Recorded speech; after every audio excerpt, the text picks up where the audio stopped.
Well, the subject of the talk this evening is on the theme of Presbyterians and the Irish language. Now, ever since the Presbyterian Church was established in Ireland, just under 400 years ago, its members have made major and important historic contributions to the life of the country in many different and very important ways. In terms of political history, many of us will think straight away of their overwhelming involvement in the 1798 rebellion, recently commemorated for the first time, I think, by the whole of our community, some 15 years ago now. We remember persons like Henry Joy McCracken, who was hanged in Cornmarket for taking part in the Battle of Antrim. He was a clear rebel, of course. We also recall the less fortunate in some ways Reverend James Porter, who was hanged outside his own meeting house in Grey Abbey. And his crime was that he wrote articles about his landlord, making fun of the landlord and lampooning him. And for this he was dismissed and convicted of being disloyal and was hanged in front of his family outside his own house and meeting house. So, as someone said, no wonder there was a rebellion in 1798. Now, the Presbyterian involvement in and contribution to the promotion and sustenance of the Irish language is something about which much less is spoken and much less is known. And the points I'm trying to make this evening, I hope, will bring to your attention some of the very important contributions in this way. Of course, the Church as a whole and in its daily workings, Presbyterian Church, and in its policy, has always been favoured, disposed to the language. And it's yet persons who use Irish, and more than these, more have studied, other than that, people who have studied the language will be well familiar with the names of William Neilson, the great Irish grammarian, and indeed one remembers Sir Samuel Ferguson, who through his poetry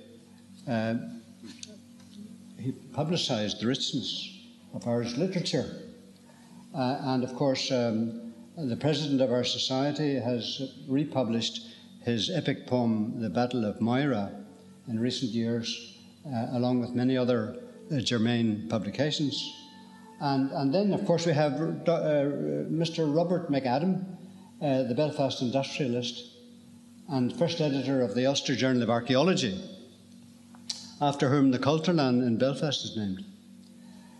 Those are a couple of names I mention as we go along, just to remind ourselves that there are people who we know about more or less and who had an important role in the promotion of the Irish language over the years. And also, I think it's worth just recalling that we commemorated the flight of the Earls just a short time ago. This took place in 1607, when Hugh O'Neill, the leader of the Gaelic side, and other Gaelic leaders left Ireland for good, never to return. The plantation of Ulster, which followed in 1610, involved a great movement of Presbyterians from Scotland.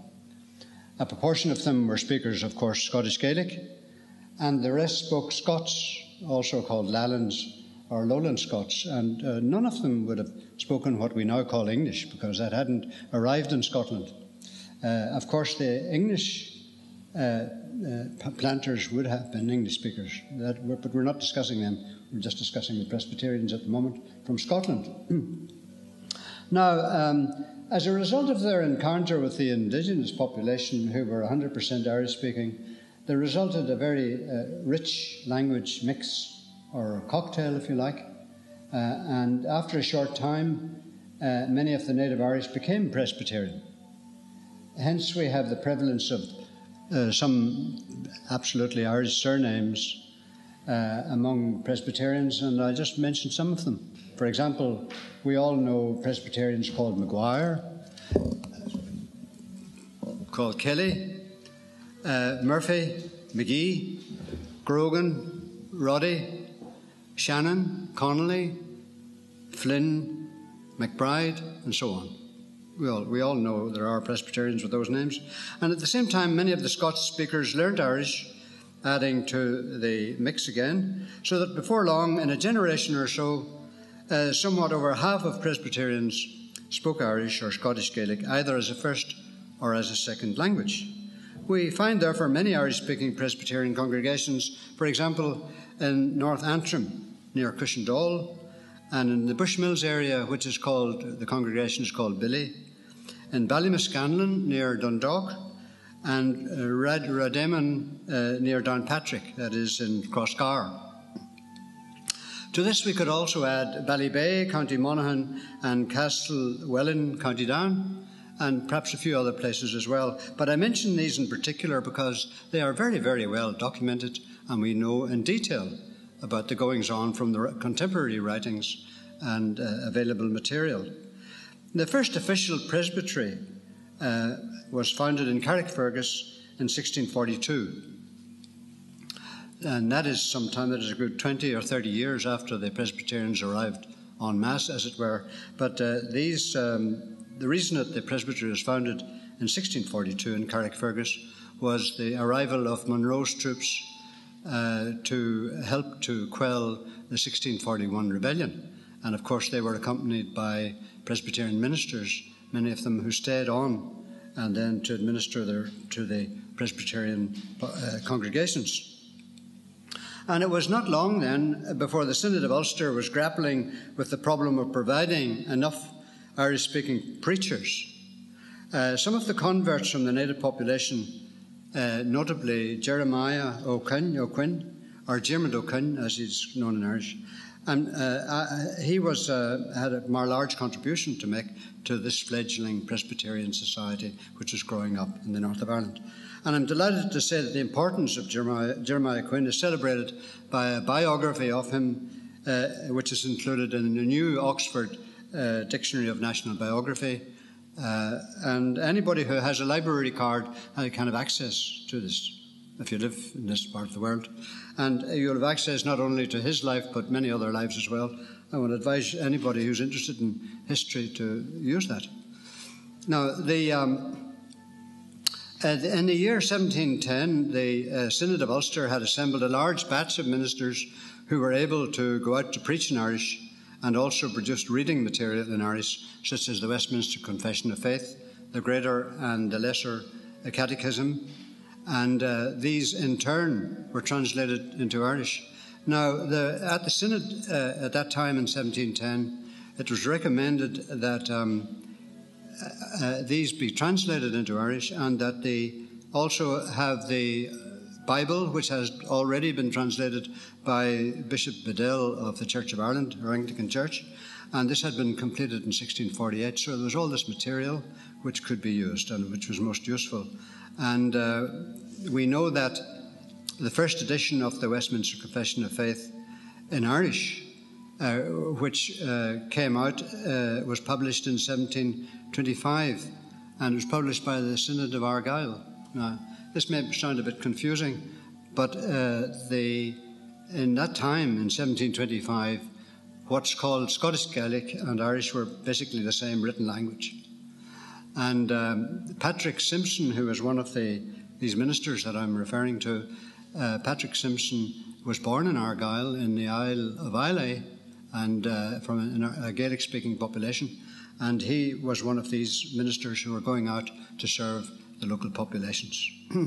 Now, I would also like to mention that during this time, around about the early 1700s, the relationships between Presbyterians and the native Irish population, these relations were peaceful and friendly. And the great influx of the Irish into the church illustrates this very well, as I've just mentioned. And both communities had a lot in common and suffered under the penal laws. It was a great cause of pain that marriages carried out by Presbyterian ministers were not recognised as lawful, and the offspring were described as illegitimate. Quite disgraceful, really, but that was the way things were at that time.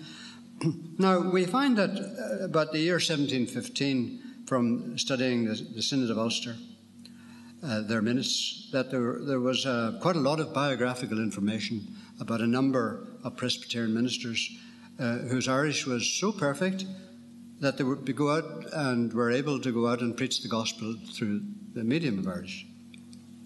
So there were counted up now 17 of these ministers out of a total of 129. It's a very small denomination at this time, of course, but the 17 out of 129 is quite substantial and notable. It works out at 13%. And I just mention the names of some of these ministers because each one in his own turn is very interesting and quite important. For example, John Abernethy, who was born in County Tyrone, he served the Antrim congregation. There's a big story, of course, behind that, which I'll come to after I mention the names of these other ministers. There was Archibald Boyd, born near Coleraine, and he had a ministry in that area. And I should say that these ministers now were all born about 1680, so there were a couple of generations from the ministers that had been in Monroe's army that came over in 1641. There was John Dunlop, born in County Donegal, Samuel Dunlop, born in County Donegal, Robert Higginbotham, born County Antrim and ministered in County Antrim, Samuel Irwin, born in County Cavan and ministered in Monaghan, Charles Lind, born in Donegal, Archibald MacLean, who was a minister in Market Hill, James McGregor, born McGilligan, County Londonderry, Patrick Plunkett, Emyvale, County Monaghan, and Patrick Simpson, that I've already mentioned, who was born in Argyll, and he ministered in Ballymascanlon, Dundalk, which is one of the very well documented areas. There's a complete list of ministers from the very early times right up until recent times, and the first 5 or 6 or 7 ministers either spoke Gaelic of Scotland or the Irish of Ireland, you know. They just gradually changed as time went on from the Gaelic of Scotland to the Irish of Ireland. And so Patrick was one of them. Robert Stewart, County Tyrone, Thomas Strawbridge, Burt, County Donegal, James Stewart, born in Scotland, Humphrey Thompson, Ballybay, Robert Thompson, Belturbet, County Cavan, John Wilson, he was born in Scotland too. So we only have 2 or 3 of them born in Scotland, the rest were all local. Caleb Threl Keld, who is one of these people who've been described as Puritans. We would say they were the same as Presbyterians, but they were described as Puritans because they were very early on and down, mainly relating to Trinity College as lecturers and so on. And this man is very interesting because he published a book on Irish plants, and he provided the names in Irish of all the plants. And when he came to the trifolium, whatever it's called, as we normally known as the shamrock, he described the habit of drowning the shamrock on St. Patrick's Day, the very first person ever to do so. And of course, he was very disapproving.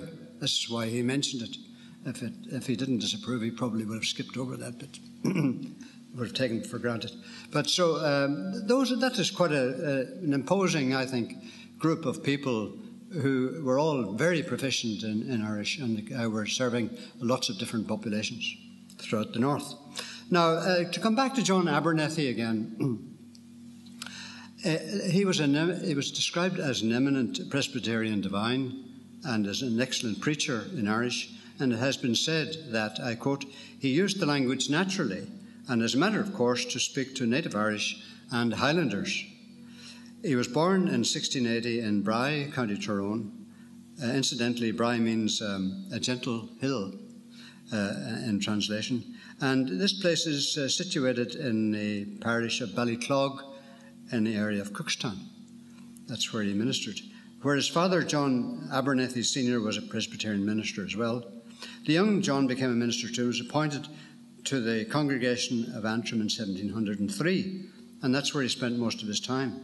And he was very attached to the area, but he got an order from the Synod of Ulster that he had to go to Dublin, which he resented. He didn't want to go. And he said so, of course. He openly refused. And this was completely unheard of in those days, that a minister would say no, because the way the Presbyterian Church is constructed, the elders are the bosses and the ministers are only carrying out their work, as it were. I think it's probably still the same, basically. So that, and this refusal, as I say, was unheard of. And the other reason why he separated himself off from the main body of the church was that he wouldn't subscribe to the Westminster Confession of Faith. Now, I don't know how many of you are au fait with the Presbyterian Church in detail and how it operates and so on, but I should say a word or two maybe about it just to explain these things. Fairly early on, after the formation of the Presbyterian Church in the year 1560 by John Knox, some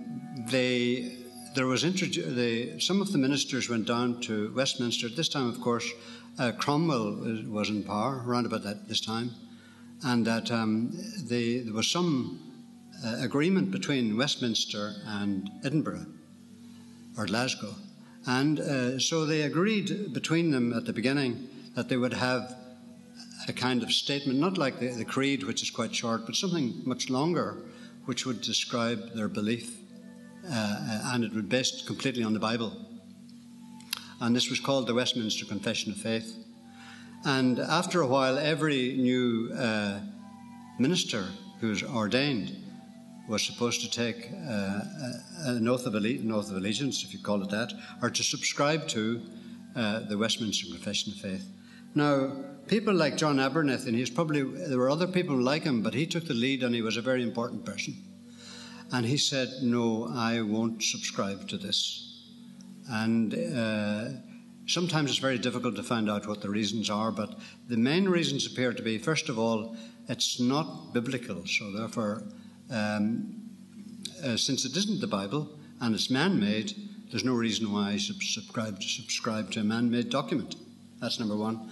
And then some others objected to the content of the Confession of Faith because it referred to a procedure called election.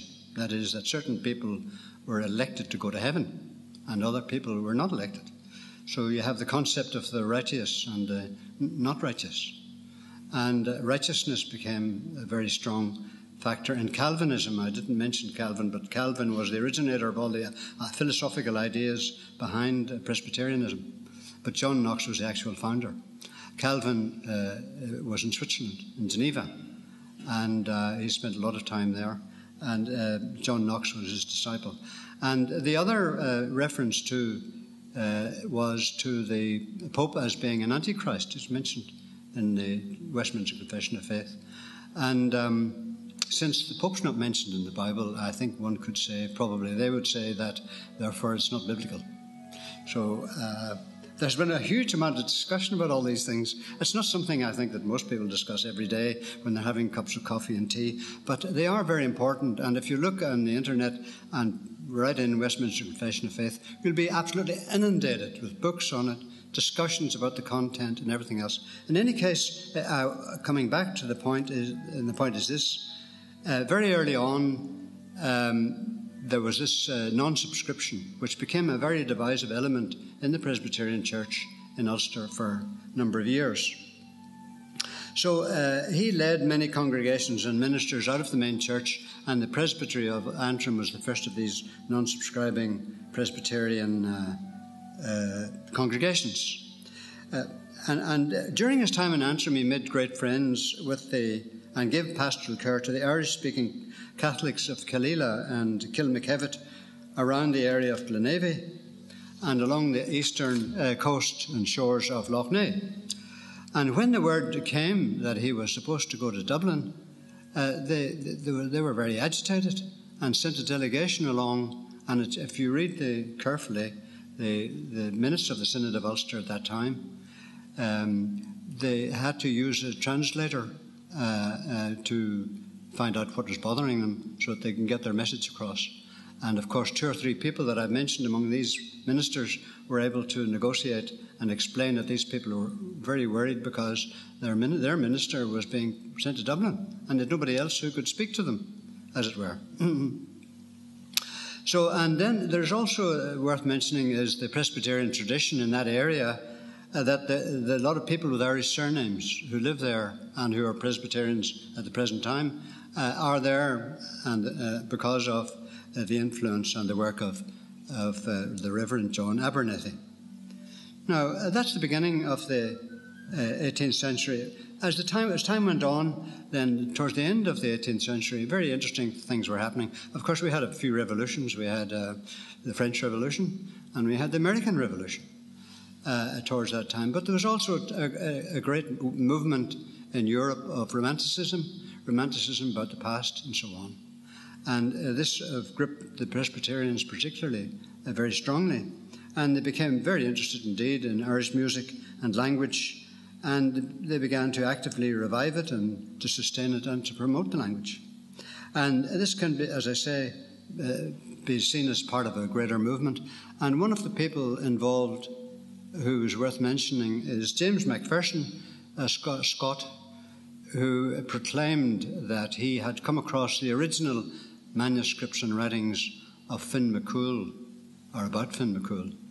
So that's a long time ago, and everybody got very excited. And he issued and published the books with the translations of these manuscripts. And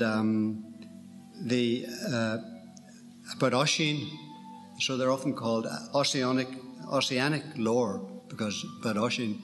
And something that springs to mind is Fingal. You see, Fingal, he didn't do it quite right because he made the whole thing up, in fact, and wasn't found out for a number of years. But when he got away with it, people were very much taken in by this, and they were brought back to old Celtic ways and lays and stories, etc., about Finn McCool and Oisin. And of course, as you know, Oisin went to the land of youth, and because he met a lovely woman, he went with her on a white horse. And he didn't notice the time passing by, but he says, "It's a long time since I've been home and I'd like to go and see my father, Finn McCool, so will you be here when I come back again?" So he went back on the white horse. He says, "Go on my white horse," you say. He wasn't supposed to touch the ground. And but when he got back to Ireland, it looked rather different, and he saw some men who were trying to lift a big rock on the road, about 12 of them. And he says, "Get out of the way, let me help you." So he hopped up the horse and lifts the rock up himself, you see, to throw it over. And as soon as he did that, the 300 years that he'd been away, he was now 300 years old, so he never went back to see his lovely girl in Chirnanog, the land of youth. But he stayed on to long enough to talk to St. Patrick and to tell St. Patrick all about the things that happened when he was young and Finn McCool, and how they used to hunt the deer and all that, and how the Finn McCool had the salmon. He had caught a salmon, the magic salmon. And all he had to do was that, and he could tell the future. You know, all these stories. And of course, they were all written down. And what Macpherson was doing was basically using them and maintaining that he had discovered the original manuscripts, etc. So another person, too, of great influence was General Valency, who was living in the 1780s and publishing a lot of books about Irish, dictionaries, grammars, lists of this, that and the other. And he was in a very strong position because he was probably the leader of the representatives of the British Army in Ireland at the time.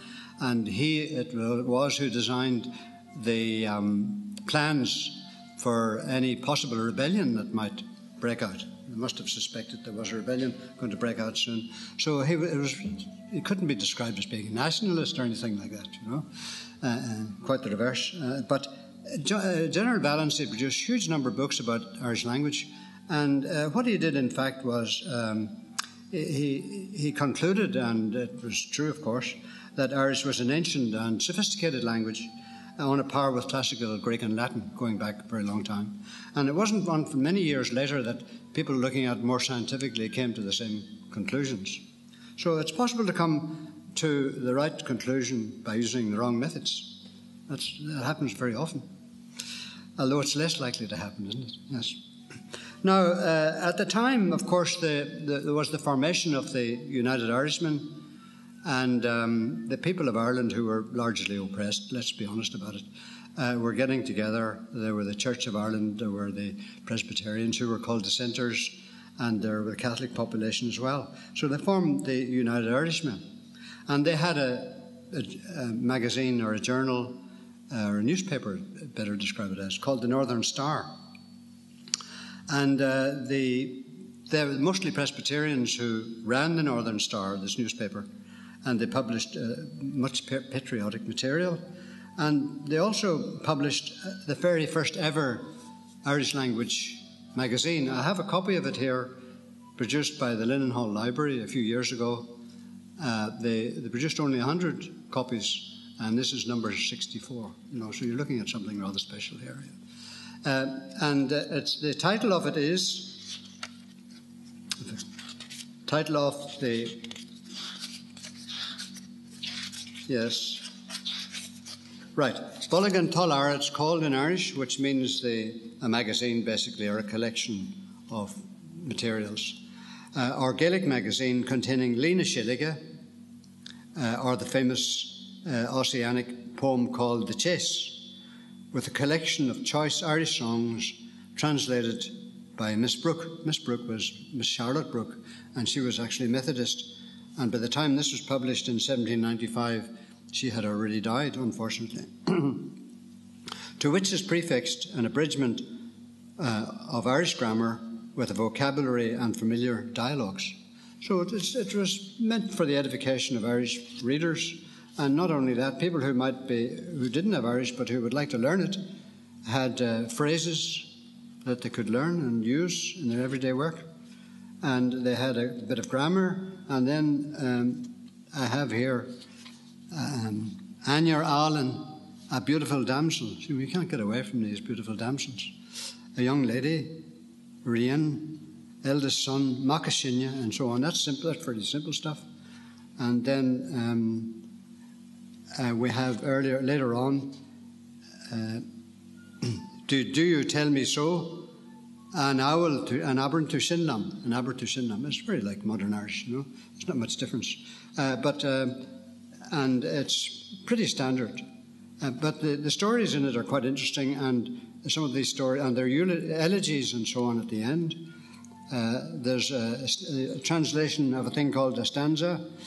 As the sweet blackberry's modest bloom, fair flowering greets the sight, or strawberries in their rich perfume, fragrance and bloom unite. This kind of flowery language, Miss the lady involved wrote in that kind of way for her translations. But they were very popular at the time. So, and then, as well as that, another quite important event was in 1792. Oh, I should have mentioned that the Northern Star's printing press that produced this was invaded by the militia, the Monaghan militia, who broke up all the printing press. That's why they didn't produce volume number 2. This is volume number 1. And as has been said, the Reverend Stuther says, isn't it quite strange that the Presbyterians were producing this wonderful Irish material, and the Irish-speaking Catholics of County Monaghan were coming in and breaking up the printing press. So this is how things work, historically. You go into a different world when you go into history. Now, the other event, which was very important, was the Belfast Harp Festival, which was basically organised by Dr. James MacDonald, a citizen of, again, North Antrim, a very important place, North Antrim. And he made his home in Belfast, and he made his big mark in Belfast by founding hospitals. For example, he founded the Royal Victoria Hospital originally. By 1780, he opened a hospital with 16 beds for infectious diseases. And in 2-stage jumps, it became the Royal Victoria Hospital finally. And his bust is up there in the hospital, in the hallway. Or it used to be in the old hallway. I don't know where it is now, but there's a copy in the museum, of course, as well. Now, he and others brought in harpers, and these harpers now, they were at the end of a long tradition, going on for hundreds and hundreds of years, but they're all getting very old. One of the harpers was over 90. And there were this fair was held, the festival was held in the rooms, exchange rooms, which are still there in Belfast. And a person was required to write down the Irish words of the songs. So the person elected to do this was the Reverend Andrew Bryson, who was the Presbyterian minister to Dundalk. I've already mentioned Dundalk. And he was one of the succession of Irish-speaking ministers there. And it's very interesting that this first real attempt to actively rejuvenate the native Gaelic culture occurred in Presbyterian Belfast. And it was then, and the Gaelic authority asked to help was a Presbyterian minister. It's quite interesting. He was considered to be the best person to do this job. Now, these attempts are being made 100 years before the formation of the Gaelic League in the next century, that's 1893. So, if you read the history of the Gaelic League, it's hardly mentioned ever. You know, the Cudjach, the Gaelic Alu, the Belfast Harp Festival is mentioned quite often, but all these activities are not fully written about in more Dublin-based, I think, organisations, publications. Now, although Andrew Bryson was well known in his day, it appears we don't know all that much about him because he died relatively young. And Dr. Janet Taylor of Hollywood, who's herself, of course, a Presbyterian, has been researching Andrew, and she's found out from her examination of the Bryson McAdam manuscripts, which are in the Central Library in Belfast, that he spent a very active number of years giving regular sermons over a very wide area, and mostly all to Irish-speaking Presbyterians in places like Dungannon, Bléine, Narrow-Water, Faughart, and of course in his own congregation, Ballymascanlon. How do we know that? Because his book, all his sermons are written in these manuscripts, and he very carefully writes his name at the bottom with the place that he gave the sermon and the date. Very interesting indeed. So he was literate as well as everything else. And so she has identified 19 sermons in Irish, which he used.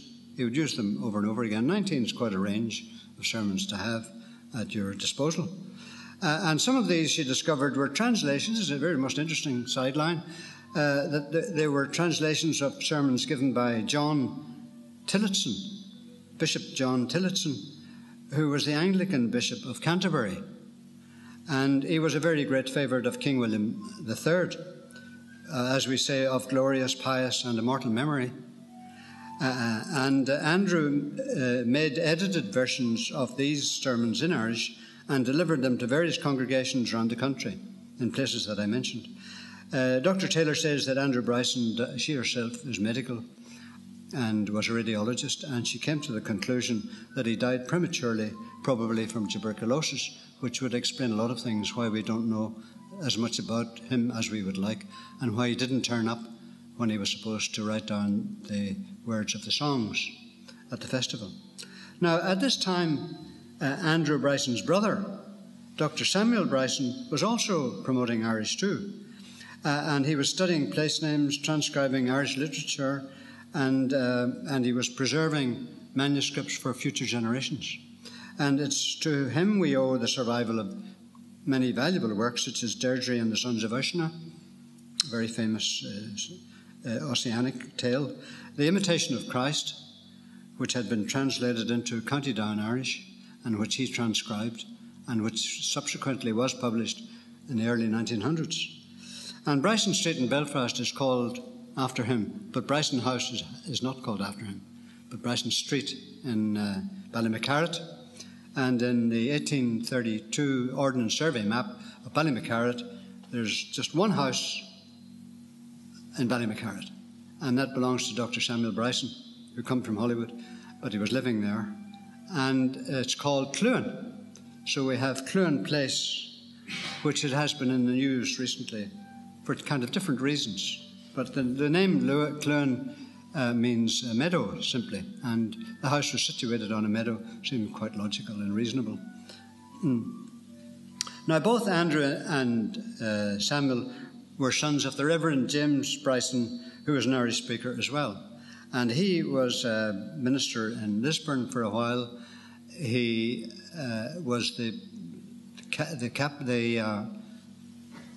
he was chaplain to the Orange Masonic Order, not order, Orange Masonic group, which existed in Belfast, but it had nothing to do with the Orange Men, because they weren't founded until after he died. But it probably had to do with Orange in Holland. I'm sure it had. But when he took his, was asked, when he was ordained, and he was asked to support and subscribe to the Westminster Confession of Faith, he said, "I subscribe to everything that makes any sense in this document." So that's how he got around. That's how he got around it. Indicating, well, anyway, the Brysons were an Irish-speaking family. They lived in Hollywood, and it's possible that they originated in Donegal a number of generations before that. Now, during this very exciting period of Irish cultural renewal, we find that another Presbyterian minister, he was very active in promoting Irish too, and this was the Reverend William Nielsen, a native of Redeeman, a place I mentioned already, near Downpatrick. And his magnum opus was his Irish grammar, of which I have a copy here, produced by the Ultach Trust a few years ago. It's entitled An Introduction to the Irish Language by William Nielsen. And it's a very comprehensive document. It's dedicated to the Viceroy, the representative of the King. The long title is An Introduction to the Irish Language in 3 parts. 1, an original and comprehensive grammar. 2, familiar phrases and dialogues. 3, extracts from Irish books and manuscripts in the original character, with copious tables of the contractions, by the Reverend William Nielsen, D.D., published in Dublin, 1808. And he dedicates the book to His Excellency Philip, Earl of Hardwicke, Lord Lieutenant General and General Governor of Ireland. And he thanks him for all his support and so on. But, I mean, clearly he's a very loyal subject to His Majesty, and that always makes people chuckle somewhat when he gave a sermon in Downpatrick in his own church in Redeeman on one particular Sunday morning. The redcoats came in and arrested him and brought him down to prison. And he was said, "Well, what's this all about?" He says, "You're preaching treason." I says, "Oh, what makes you say that?" So they said, "Well, what did you actually say?" So he wrote out transcripts. Oh, he says, "Oh, sorry, sir. You know, we've arrested you by mistake. You know." But see, this is the old bogeyman. That is, because there was Samuel Nielsen, who was one of the leaders of the United Irishmen in Belfast, and he was also instrumental in producing and helping to produce this document here. But he was in the United Irishmen, so that was illegal. And they just mistook him because of the different name. That's spelled Nielson. I suppose there weren't many around. But this is a very common mistake made.